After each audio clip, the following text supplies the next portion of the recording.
আর আপনি নিজেকে এত ছোট কেন মনে করছেন? আপনিও আল্লাহর সেই বান্দা, যে বান্দা আমি, যে বান্দা আর 10 জন মানুষ। আল্লাহ পাক আপনাকেও ভালোবাসেন, আল্লাহ পাক অবশ্যই আপনাকে ভালোবাসেন।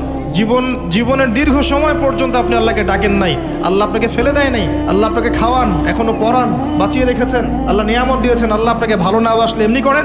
আল্লাহ পাক অপেক্ষা করছেন কবে খালি আপনি আসবেন আল্লাহর কাছে, এসে বলবেন আস্তাগফিরুল্লাহ ওয়া আতুবু ইলাইহি। আল্লাহ পাক অপেক্ষা করে বসে আছেন আপনার জন্য।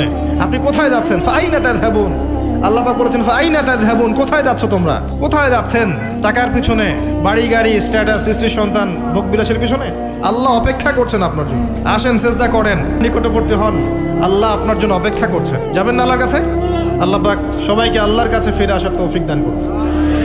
এটাই হোক আমাদের কাছে আসার গল্প, এটাই হোক আমাদের কিসের গল্প?